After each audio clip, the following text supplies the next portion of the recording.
Nous sommes en guerre.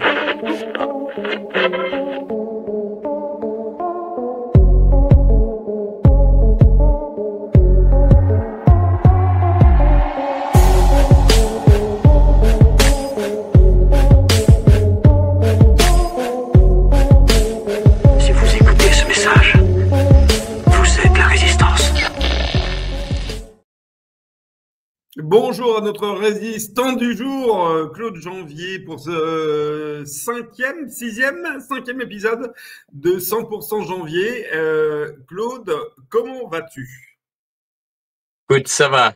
Honnêtement, je pourrais aller mieux. Je tiens le choc, mais je veux pas ennuyer nos amis internautes avec les problèmes. Bon, voilà. C'est vrai que la santé de mon épouse, malheureusement, ne va pas bien, mais je vais pas ennuyer tout le monde avec ça. Donc, voilà. En dehors de ça, ma foi, je continue à travailler, bien sûr. Et je te remercie, Alexis, d'ailleurs, pour tout, d'ailleurs, pour cette invitation permanente à Divergence politique. C'est un réel plaisir pour moi et je salue ici nos amis internautes. Oui, c'est un réel plaisir pour nous. Et puis, tu as bien entendu toute notre solidarité, notre amitié C'est gentil. avec ton épouse. Tu le sais mille fois. Alors, cette semaine, d'ailleurs, puisqu'on a une pensée pour ton épouse, on a une pensée aussi pour tous nos internautes qui nous écrivent et qui nous envoient des messages extrêmement positifs et extrêmement gentils. J'avais promis de leur faire un petit coucou. Eh bien, je dis bonjour à nos amis qui nous suivent, nos amis français qui nous suivent au Mexique. On pense bien fort à vous, les expatriés. Voilà, donc continuez votre jolie vie mexicaine. Nous, on va parler de choses un peu moins drôles. On va parler un petit peu de répression en France. On va parler, vous le voyez sur cette vignette d'émission, dégorgeurs modérés, comme l'appelle Xavier Moreau, un nouvel ami, adopte un terroriste.com. Voilà, donc Al-Shara, c'est the place to be ou the man to be actuellement. Ouais. C'est pas mal d'ailleurs. Hein. Je sais pas, j'aime bien le adopte un terroriste.com, c'est pas mal. Voilà. C'est pas mal. Ah, c'est pas mal. J'aime bien. On va garder ça pour la fin de l'émission. Il y a beaucoup à dire. Alors, Al-Shara qui a été reçu par tous les plus grands ces derniers temps, qui fait même du basket. Lui. Il fait même du basket avec les services militaires américains de la Maison-Blanche. C'est cool. Il est relax. Maintenant que c'est un homme convenable. Alors, premier thème en tout état de cause dont tu souhaites nous parler, c'est France, guerre et répression. Alors là, forcément, j'ai naturellement la petite vidéo qui va bien quand on parle de répression. Voilà, c'est les répressions qui avaient eu lieu autour des Gilets jaunes. Alors, tu voulais nous parler un petit peu des mouvements qui sont en train de se mettre en place, en France notamment, pour réprimer les mouvements contestataires qui auront lieu ou qui pourraient avoir lieu, du moins, en 2026. Qu'est-ce que tu voulais nous dire à propos de ça, Claude ? D'accord, donc 2026 est en fait brandi comme une date butoir. Ça a commencé par la ministre des Armées, la ministre de la Santé, pardon, par la ministre des Armées pour le coup, qui a annoncé, et d'ailleurs par 2 fois, 3 fois d'ailleurs, il y a eu des multiples annonces sur ce sujet, que des chambres dans les hôpitaux allaient être réquisitionnées pour faire face à un afflux majeur de soldats blessés à partir de 2026, donc sous-entendu évidemment une guerre contre la Fédération de Russie. Les généraux d'armée on en remis une couche il n'y a pas longtemps, c'est-à-dire tous, que ce soit avec Fabien Mandon en tête, celui qui a remplacé Burkhard, à la tête donc de chef d'état-major des armées, qui en a rajouté une couche sur 2026, la guerre avec la Fédération de Russie, parce que la Fédération de Russie va nous envahir, comme si la Fédération de Russie avait d'autres chats à fouetter que de venir envahir une Europe moribonde. Mais bon, dans le petit cerveau étriqué de nos généraux militaires, et je pèse mes mots, il ne finit par plus s'étonner de rien. Emmanuel Macron, bien sûr, en tant que chef de guerre incontesté, veut absolument pousser cette guerre contre la Fédération de Russie. Et maintenant, qui en remet une couche, là, depuis quelques jours? Le général en chef de toute la gendarmerie en France, il s'appelle le général Bonneau. Ah, c'est pas la bande à Bonneau, mais c'est Bonneau. Bon, bref, passons, on passe. Donc, le général Bonneau. Alors, il s'est longuement épanché, évidemment, dans des termes en poulet, etc., etc. Donc, La gendarmerie met en garde contre un risque d'agitation en France en cas d'engagement à l'Est. Ah, voilà, nous y voilà. Donc, alors, il continue à s'épancher. La direction générale de la gendarmerie pourrait être amenée à prendre sa part dans la défense opérationnelle du territoire, ce qu'il appelle le DOT. Bon, jusque-là, rien de, ma foi, pourquoi pas. Alors, il est quand même en train de dire que si nous avons un engagement à l'Est, je pense que cela ne passera pas sans agitation sur le territoire national. Vous nous y voilà. Alors, Ça sous-entend que les gens manifesteraient contre ce bah, conflit. Curieusement, oui, ils ne sont pas aussi favorables, visiblement, voilà, qu'on nous l'avait expliqué. voilà, c'est tout à fait ça. Alors, il précise que cette agitation pourrait se manifester avant même un engagement. En plus, si l'Allemagne est la nation hôte et que des matériels sensibles transitent par son territoire, il demande des forces de l'OTAN à ce moment-là déployées dans toute l'Europe pour protéger tout ça. Non, mais on peut rêver quand même, hein. C'est-à-dire que voilà. Donc, ça veut dire, en clair, si je traduis en clair, ça veut dire si vous allez manifester parce que vous êtes contre une guerre contre la Fédération de Russie, eh bien, on va vous tirer dessus. Nous, les gendarmes, c'est-à-dire on va vraiment faire de la répression. En clair, ça veut dire ça. Hein. Il faut appeler un chat un chat. Ça correspond d'ailleurs bizarrement à la commande d'Emmanuel Macron récemment sur 5000. Il vient de commander combien? Ah oui, c'est ça, 5000 lance-grenades. Ah oui, quand même. Quand même, c'est quand même pas rien. Je parle des lance-grenades, évidemment avec tout le matériel qui va avec. À la rubrique, est-ce que les gendarmes peuvent se montrer impitoyables dans la répression? La réponse est oui. Avec les gilets jaunes, on l'a vu, hein, quand même 13 morts, plus de 27 personnes ont perdu un œil, plus de 150 blessés invalides à vie. Quand même. Je parle des manifestants là. Hein. Je parle pas des gendarmes. Bien entendu, plus de 2000 blessés pour les gilets jaunes. Alors évidemment, tu es toujours en train de m'objecter que les gendarmes ont été blessés. Bah mon Dieu, il y en a aucun qui a perdu un œil. Hein. Il y en a aucun qui reste handicapé à vie. On passe. Donc en plus, des gilets jaunes se sont retrouvés embastillés pendant plus d'un an et demi sans être jugés en tant que prisonniers politiques. Il faut le savoir. Hein. Parce que dans notre beau pays, en France, on peut être mis en détention provisoire sans être jugé. On est relâché au bout d'un an et demi.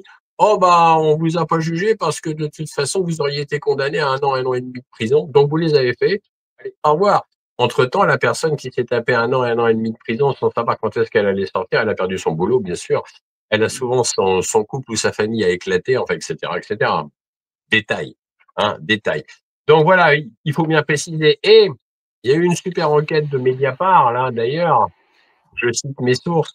C'est intéressant, toute la manifestation, les énormes manifestations qu'il y a eu pour la bâtine de Sainte-Soline qui ont défrayé la chronique, donc en 2023, si je ne m'abuse.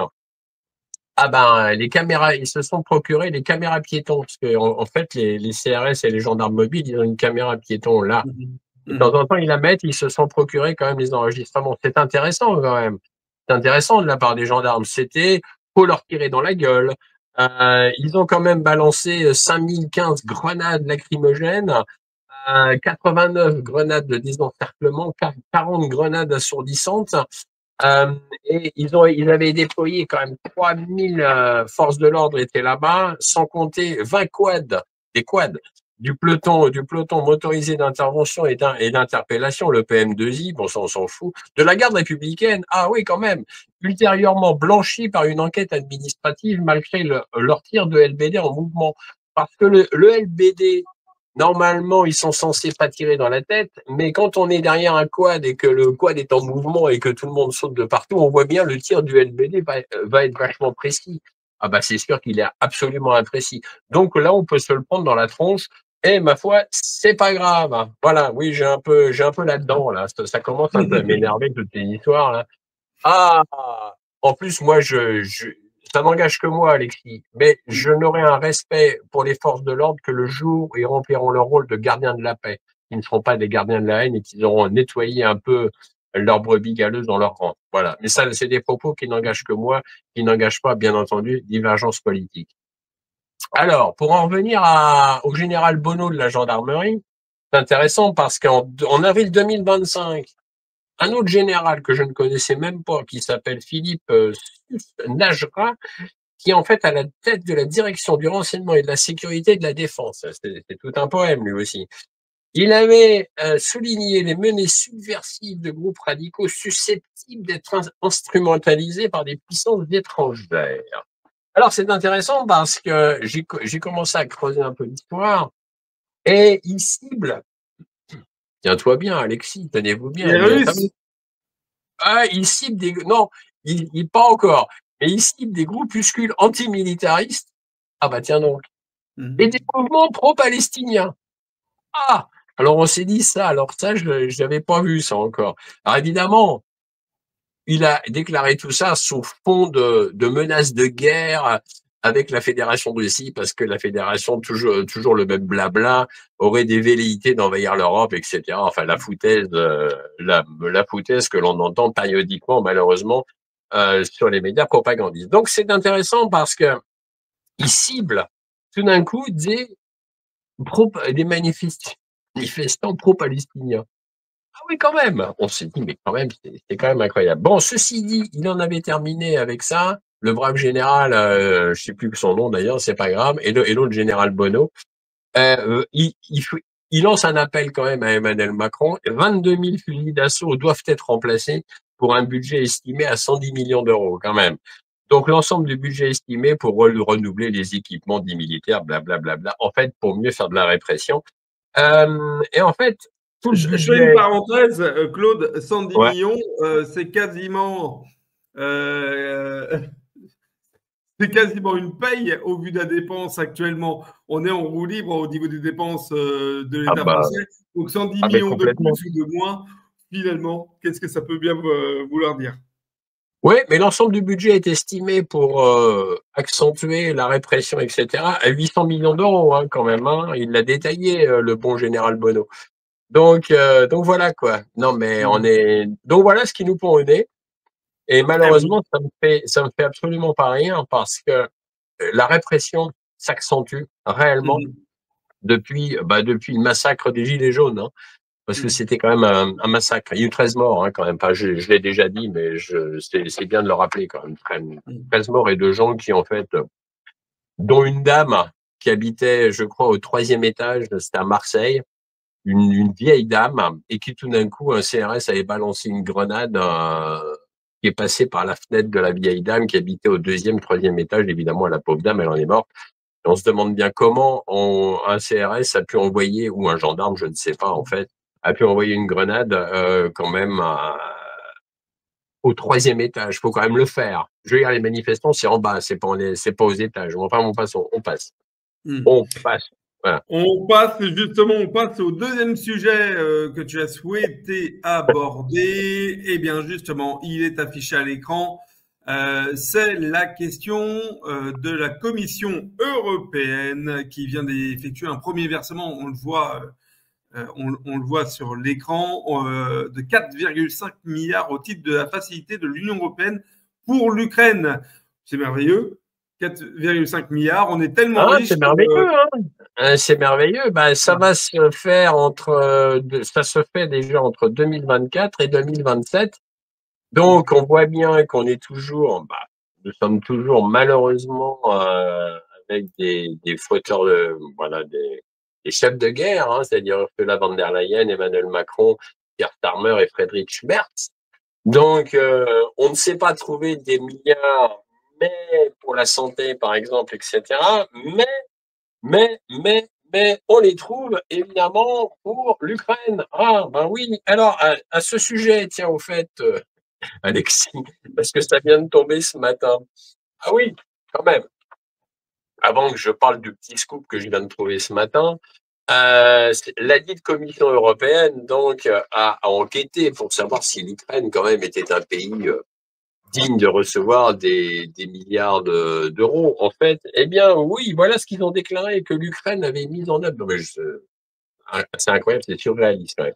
L'Ukraine avait mis en œuvre de manière satisfaisante un certain nombre de réformes prévues dans le plan pour l'Ukraine, notamment des réformes du système judiciaire, de la lutte contre la corruption et le blanchiment d'argent. Wow. Et, Claude, excuse-moi de te le dire, je trouve ça étonnant que tu en doutes. Franchement, moi personnellement, j'ai toute confiance en la transparence. Ah, t'exagères. Là, tu exagères, Alexis, d'autant plus que, alors, ça s'aligne avec le scoop que je vais te dévoiler. C'est tombé ce matin et on peut pas m'accuser de complotisme parce que ça vient d'être relaté sur un média qui s'appelle 20 minutes. Donc 20 minutes, on peut pas dire que c'est pas un média résistant ni dissident. Non, ni résistant ni agent du Kremlin. Voilà. Eh bien, figure-toi que c'est tombé ce matin, et c'est eux qui l'écrivent, un proche de Zelensky aurait détourné 100 millions de dollars. Et ce proche de Zelensky, il s'appelle Timur Mindy. Oui. Alors, je ne sais pas qui c'est, mais enfin, en tout cas, c'est un proche de Zelensky. Donc, il n'y a pas de corruption en Ukraine. Non. Sauf qu'un proche de Zelensky vient de détourner quand même 100 millions de dollars. Donc, amis internautes, vous allez trouver ça sur 20 minutes si vous voulez le vérifier. Ben oui, mais tu sais qu'aujourd'hui, avec moins de 100 millions de dollars, qu'est-ce que tu fais dans ta vie? Il n'y a plus grand-chose. Ouais, c'est ça. Alors, avec 100 millions, tu n'as plus rien, quoi. Il y a eu un film comme ça. Pour 100 briques, tu n'as plus rien, mais c'est ça. Tu vas prendre un café à Monaco, déjà, t'en perds 1 million. Tu fais un deuxième à Saint-Barth, un deuxième million. Tu sais, la vie coûte cher. Heureusement, nous, les contribuables, sommes là pour aider un petit peu ces oligarques ukrainiens dans la misère. On en rigole, mais ceci dit, on en parlait hier dans l'émission avec Thierry Mariani, il y a une volonté d'intégration rapide de cette Ukraine au sein de l'Union européenne, avec tout ce que ça implique dans les coûts économiques, les budgets, les subventions qu'il va falloir apporter. Eh bien, qui c'est qui va le faire? Qui c'est qui va payer, comme dit la phrase? C'est Nicolas qui payera. Bon, voilà. C'est ça, c'est Nicolas qui paye, ouais. C'est ça. Et Helmut. Bon. Troisième sujet que tu as souhaité aborder avec nous, le mondialisme. Alors là, je vais retirer ça et je vais mettre... Moi, ça m'a émerveillé, je ne connaissais pas le mondialisme ce que les Américains appellent les network states, c'est-à-dire les cités-États en langue française. Qui sont en train, alors est-ce qu'elles sont en train d'être construites? Est-ce qu'elles sont un projet fantasmagorique actuellement de milliardaires et d'happy few? Où on en est, Claude, de ces networks? Alors, d'après l'article que je me suis procuré, non, ça existe déjà. Hein. Alors, on va déjà commencer par le début parce que la semaine dernière, Alexis, si tu te souviens, j'avais mentionné que Bruxelles planchait, et pour 2026 d'ailleurs, encore cette date de 2026, planchait pour qu'un super État virtuel pour les multinationales, c'est la création d'un 28e État membre totalement fictif qui pourrait être doté de son propre droit des sociétés, droit des faillites et droit du travail. Donc déjà, là, je trouvais ça très intéressant parce qu'on va avoir bientôt un 28e État virtuel. Donc ça, c'est un peu fou. Et puis tout d'un coup, je suis tombé sur cet article, la construction de cités-États privatisées aux États-Unis. Et ça émane d'un puissant groupe d'oligarques de la Silicon Valley qui utilise pour l'instant l'administration Trump pour promouvoir la construction de ces fameuses cités-États. Donc, mais ce qu'il faut comprendre, c'est que l'intention, c'est que, alors, il y a déjà des cités-États qui commencent à exister. C'est pas encore tout à fait bien huilé, mais l'intention, c'est qu'il y ait donc dans tout le territoire américain des cités-États privatisées. En réalité, ça forme une espèce de mosaïque qui va échapper, bien entendu, au gouvernement fédéral américain, mais qui ne va pas échapper à l'oligarchie financière mondiale internationale. Et là, je parle de géants comme BlackRock, Vanguard, etc. Puisque, évidemment, ces cités-États privatisés vont dépendre donc des géants financiers qui, en fait, faut pas se leurrer, aujourd'hui gouvernent la planète. Hein. Ça, c'est clair. Alors, ces nouvelles cités-États, certaines vont être construites à partir de zéro, d'autres sont déjà implantées dans des villes existantes. Elles portent plusieurs noms. Donald Trump, par exemple, les a baptisées ville de la liberté. Les Nations Unies les appellent établissements humains. Le réseau C40, c'est City Network, les qualifie de ville de 15 minutes. Alors, ville de 15 minutes, oui, j'avais déjà entendu parler de ça. C'est-à-dire que même en France, il y a maintenant des quartiers dans des villes où ça s'appelle des villes 15 minutes. Alors, c'est quoi une ville 15 minutes? C'est une ville, en fait, braves gens, où vous allez habiter. Et je l'espère pas pour vous, d'ailleurs, il vaudrait mieux pas. C'est-à-dire, ces villes 15 minutes, tu habites dans un studio, tu fais pousser tes 3 plants de tomates rachitiques sur ton balcon, tu as 15 minutes, et tout est à 15 minutes. C'est-à-dire, tu descends faire tes courses, tu es à 15 minutes, tu descends bosser, tu es à 15 minutes, et tu as le petit parc à 15 minutes. Bref, tout est à 15 minutes. En fait, tu passeras une vie de 15 minutes, quoi. Ah, c'est Exceptionnel. fantastiquement. C'est exceptionnel, hein, comme vie, hein. C'est-à-dire, tu prendras plus l'avion, bien sûr, parce que, attention, l'empreinte carbone, oulala, très mauvais. Prendre l'avion, c'est pas bon. Prendre le train, pas mieux. Et avoir une voiture, bah non, puisque la voiture, ça pollue, c'est pas beau. Et il faudra avoir, évidemment, son petit vélo électrique pour 15 minutes. Voilà, tout à 15 minutes, ça rappelle ton concept, ça rappelle à peu près la période Covid, hein, où on n'avait pas le droit de. Je C'est sais ça. pas, moi j'étais en Russie, mais en France, je crois que vous n'aviez pas le droit d'aller plus loin qu'une certaine distance. Ouais, c'est ça. Voilà. Donc, prenez votre C'est compas, ça. commencez à tracer des cercles, où est-ce que vous pouvez aller en 15 minutes. Voilà, c'est. C'est fou, hein. Non, non, mais c'est fou, mais malheureusement, ils veulent nous amener à cela, hein. Ça, c'est clair. Alors, l'idée, évidemment, tu as compris, Alexis, et je pense qu'Amy Atano, vous l'avez compris aussi, c'est de supprimer progressivement la souveraineté des États-nations, en fait. C'est que plus il y aura ces multitudes de cités, États privatisés, parce que l'idée, évidemment, ne va pas s'arrêter aux États-Unis. On va avoir une déferlante, bien évidemment, en Occident, et en Asie, il risque de l'avoir aussi dans certains pays, peut-être pas dans tous, mais bon, c'est une espèce de gangrène, quoi.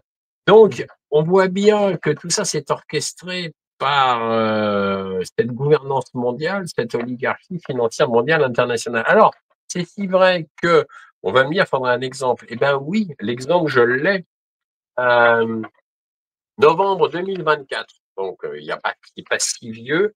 Alors là, le Premier ministre Keir Starmer, Premier Un ministre homme bien anglais, en plus, un homme bien hein, déjà. Un homme bien voilà, il a déjà. organisé une réunion avec BlackRock, avec Larry Fink, bien sûr, en présence de la chancelière de l'Échiquier. Alors, une chancelière de l'Échiquier, si on ne sait pas ce que c'est une ministre alors c'est une dame, elle est ministre de haut rang du Royaume-Uni et elle est chef du Trésor, quand même. On appelle ça ministre de l'Échiquier, elle s'appelle Rachel Reeves.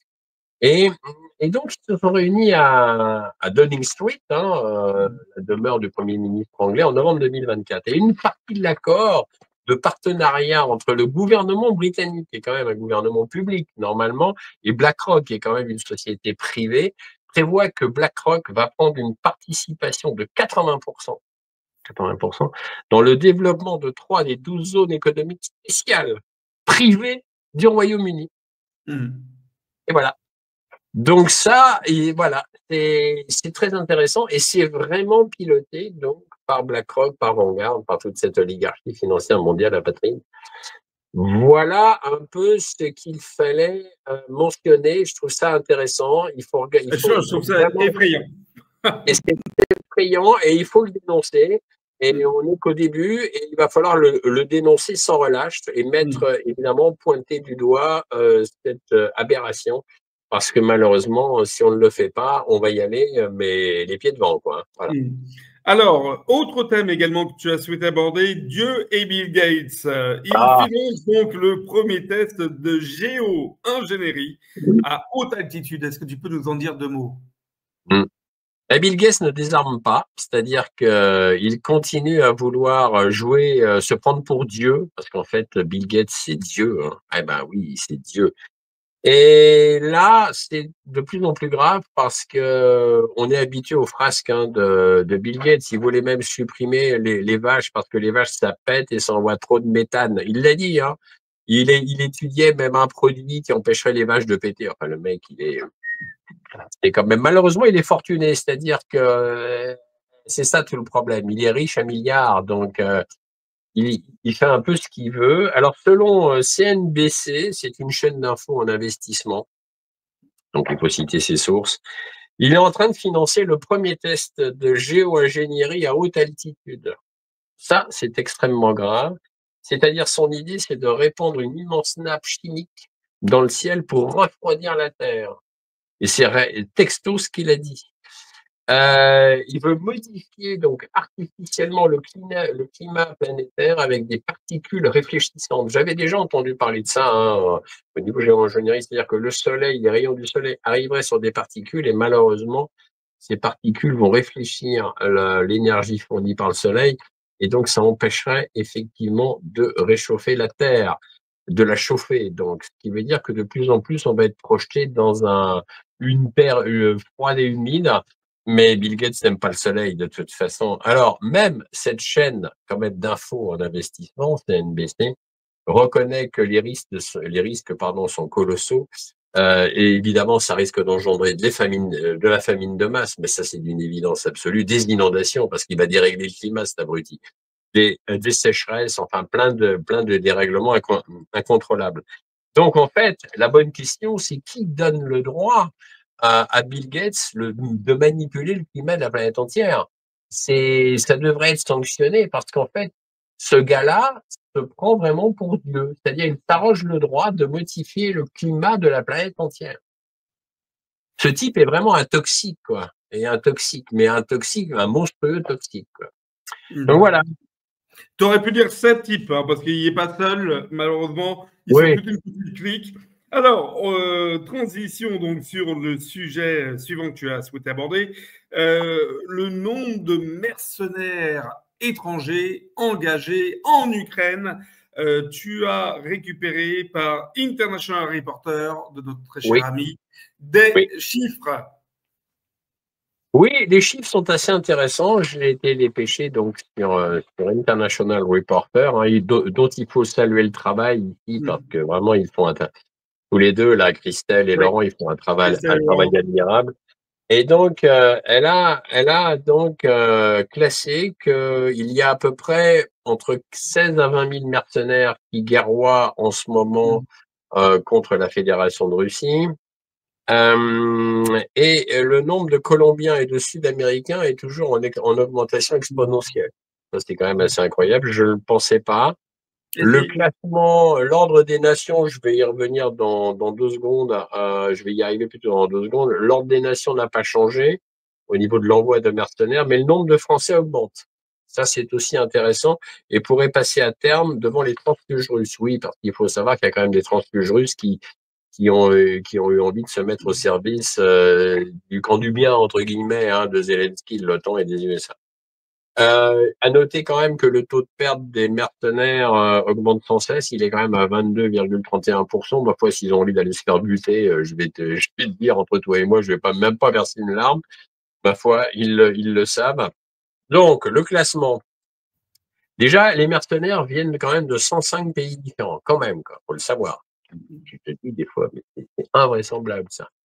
La Colombie, c'est quand même le chef d'escadrille. Hein, ils ont 1323 donc mercenaires qui sont sur le front actuellement contre l'armée russe, suivi par les USA, mais quand même d'assez loin, de 571 mercenaires. Le Brésil 386, le Royaume-Uni 314, la Géorgie 306.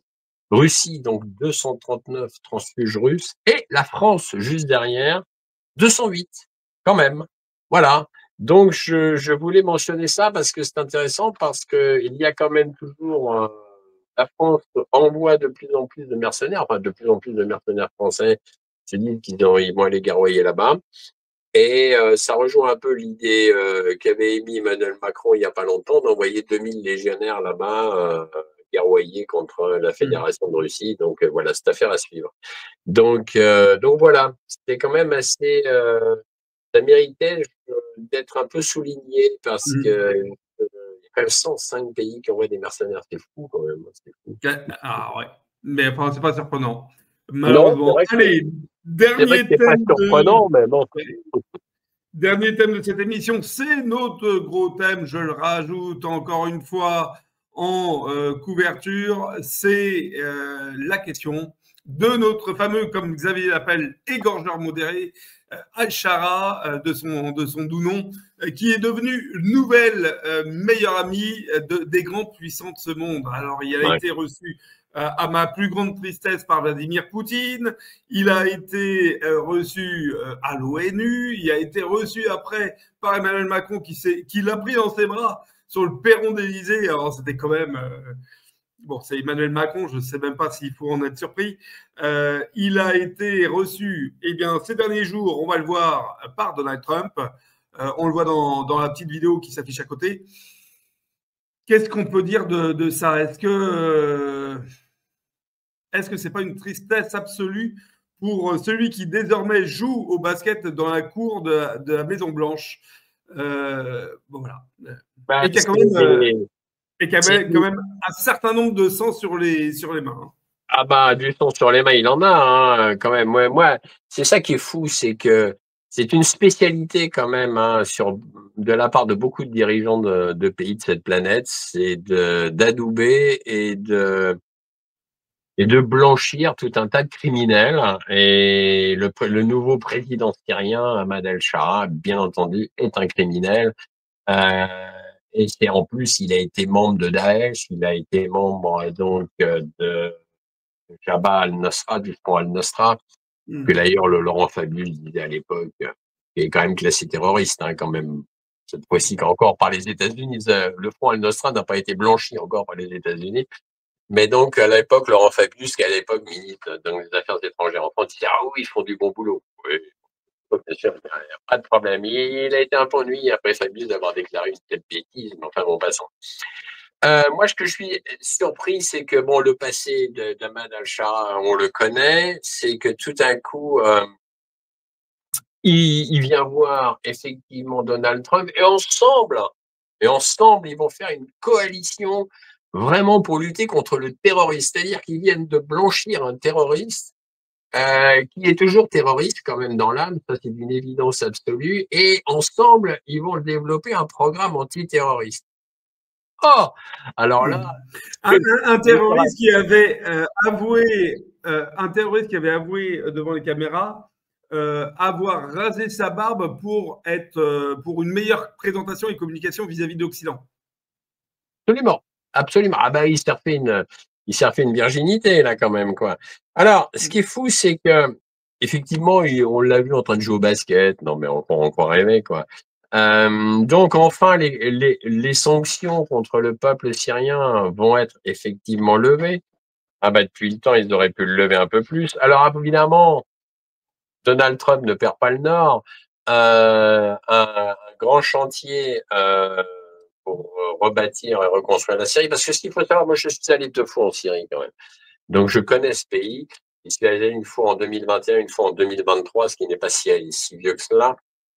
Effectivement, ce pays a été ravagé par une guerre incessante d'une coalition internationale dont les USA, beaucoup d'États européens, le Qatar, Israël, bien évidemment, a œuvré pour la destruction de ce pays, que le président Bachar al-Assad a fait ce qu'il a pu pour maintenir ce pays en ordre, et c'était vraiment pas facile, et qu'un embargo a pesé sur le peuple syrien, un embargo pourri et inhumain, et ça je l'ai vu de mes propres yeux, interdisant effectivement au peuple syrien d'avoir des médicaments pour se soigner, d'avoir des produits de première nécessité, d'avoir accès donc simplement à de l'énergie, parce que les États-Unis ont toujours pillé depuis 2014 les puits de pétrole. C'est ce qu'il faut savoir. Ce qui n'est pas dit dans la chanson, et c'est pour ça que Donald Trump, il est mignon là, mais sur le coup, alors là, je l'ai un peu là, et que depuis 2014, les États-Unis pillent et ils se sont accaparés les puits de pétrole syriens, il faut le savoir, dans l'est du pays, dans l'est de la Syrie. Depuis 2014, ils vendent le pétrole pour le compte de la CIA. Et d'ailleurs, cette vente de pétrole va engranger le fonds Carlyle de la CIA. Donc, je veux dire, aujourd'hui, ils nous la font à l'envers. C'est-à-dire, ouais, les États-Unis vont investir. Bien sûr qu'ils vont investir. Ils vont investir parce que les entreprises américaines, telles des rapaces, vont arriver là-bas et vont quand même, au niveau du chantier, ça va dépasser les 216 milliards de dollars, ce que je viens de voir sur une note. Donc attention, mais les puits de pétrole sont toujours sous contrôle américain et il n'y a toujours pas une goutte qui va au peuple syrien. Alors donc, ça c'est quand même fort de bouchon quand même. Hein. En sachant que sur les rencontres entre Trump et Al-Shara et Poutine et Al-Shara, Poutine a confirmé que le but de la rencontre qui avait eu lieu de mémoire, je crois en début octobre ou fin septembre, le but était de valider, de confirmer, de sécuriser la base militaire de Tartus, la base russe militaire donc en Syrie. Trump a affirmé qu'ils allaient avoir eux aussi une base militaire américaine en Syrie. Voilà. Par contre, nous, Macron, eh bien, au moment où on fête effectivement on commémore, pardon, je reprends le bon mot, on commémore les 10 ans de l'attentat terroriste du Bataclan et des attentats de Paris plus globalement, eh bien Macron, lui, n'avait rien à demander à la Syrie. Voilà. Oui. Mais donc, et comme il n'avait rien à lui demander, il l'a pris dans ses bras. Bon, c'est mieux. J'allais y venir, Alexis. D'ailleurs, entre parenthèses, Donald Trump qui dit qu'il va établir une base militaire, mais il y en a déjà. Hein. Il y a Al-Tanf dans le sud syrien qui est sur des milliers de kilomètres carrés. C'est une base américaine. Hein. Elle a jamais déménagé. Hein. Donc, bon, bref, on voit bien que tout ça, c'est un peu du grand guignol, c'est du théâtre, hein, mais du théâtre nauséabond malheureusement. Alors effectivement, tu parles du Bataclan. Oui, c'est intéressant parce qu'Ahmad El-Shara, effectivement, étant membre de Daesh, comme cet attentat et d'autres d'ailleurs ont été revendiqués par Daesh, donc effectivement, il n'est absolument pas étranger à ces attentats du Bataclan, à cet attentat du Bataclan, qui a quand même fait plus d'une centaine de morts, si je rappelle bien, avec des zones d'ombre quand même incroyables, puisque moi j'ai beaucoup enquêté sur cette affaire à l'époque. Il s'est quand même passé 3h20 entre le début de l'assaut par les terroristes et du massacre qu'ils ont fait à l'intérieur du Bataclan et l'assaut final par le raid. Il s'est passé quand même, le raid et d'autres, il s'est passé 3h20. 3h20, il y avait 3 militaires en faction dans l'opération Sentinelle en France. Il y a des militaires qui se battent, ils sont 3 en général avec des fusils d'assaut. Ils ont eu l'ordre de ne pas intervenir au début, alors qu'ils étaient là.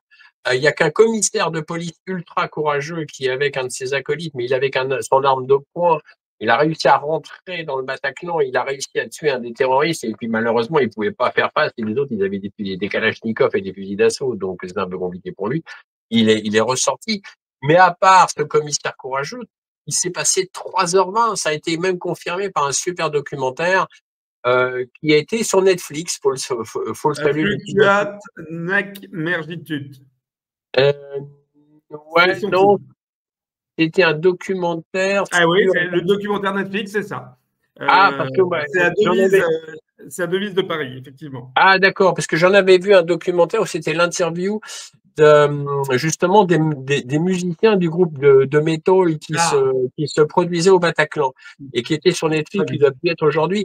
Et à un moment donné, le bassiste du groupe qui lui court dans les toilettes se réfugier, suivi donc par un terroriste qui a une ceinture d'explosifs qui se fait sauter d'ailleurs. Donc lui, il se réfugie dans les toilettes, il est indemne. Et là, au bout d'un moment, il déclare au journaliste qui l'interviewe, il dit mais where is the fucking cop? Parce qu'il regarde sa montre et il se dit mais c'est pas possible quoi. Qu'est-ce que font les forces de l'ordre? Pourquoi ils n'interviennent pas quoi? Donc on voit bien que il y a beaucoup de zones d'ombre et il faut quand même pas oublier d'ailleurs, et je vais en terminer là-dessus, que Daesh c'est quand même une émanation, une création de la CIA. Ça a été confirmé par Hillary Clinton. Hillary Clinton s'en est vantée. Donc si elle s'en est vantée, la belle Hillary, c'est que c'est vrai. Donc, sinon, elle l'aurait pas dit, hein, je pense pas. Donc, mais c'est vrai, la Daesh a été créée par la CIA, instrumentalisée et dont les mercenaires ont été payés. C'est facile de recruter des tueurs dans des pays qui, malheureusement, ont été laminés par la guerre et n'ont plus beaucoup de niveau de vie. Il suffit de donner $500 à un mec qui a un QI à peu près égal à 80 et de le bourrer de propagande et d'aller se faire exploser. Ou d'aller guerroyer, hein. C'est hyper simple. Et c'est ce qui se passe malheureusement dans beaucoup de pays, aujourd'hui en Afrique d'ailleurs, entre parenthèses. Voilà. Donc, il fallait un peu mentionner un peu et rappeler un peu tout un tas de faits nauséabonds comme ça. Exactement. En préparation de cette émission sur le canal Telegram de Divergence Politique, on avait fait ce sondage hier. Al-Shara à l'ONU en France ou à Washington. Diplomatie as usual, point d'interrogation. Êtes-vous choqué? Eh bien, à 84%. Ce qui me fait dire que j'adore nos internautes, j'adore ceux qui nous suivent. Ben voilà, à 84%, vous avez dit oui, vous êtes choqué. Claude, toi et moi, on l'est également. Oui. Je sais que certains vont nous dire c'est Harry le politique. Ben voilà, ben c'est moche.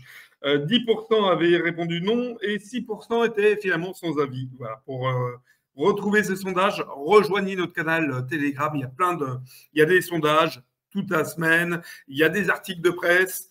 Il y a des chroniques et des tribunes par nos internautes et puis bien entendu toutes les émissions, donc n'hésitez pas.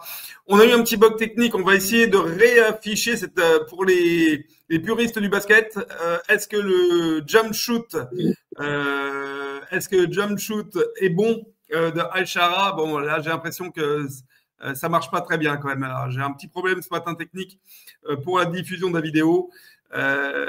Bon, voilà. En tout cas, il n'y a pas nié. Je ne sais pas s'il fera partie de l'équipe de France ou de l'équipe des États-Unis pour les prochains Jeux Olympiques. Mais en tout cas, c'est bien triste, tout ça. Claude, voilà, on a fait le tour de l'actualité que tu voulais traiter ce matin dans notre émission. 100% janvier, je rappelle, on se retrouve mercredi prochain dans une semaine. D'ici là,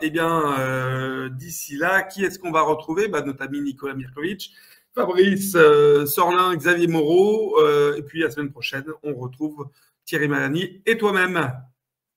Merci Alexis. Et amis internautes, merci beaucoup et à la semaine prochaine. Merci Claude et merci à toutes et à tous. Au revoir.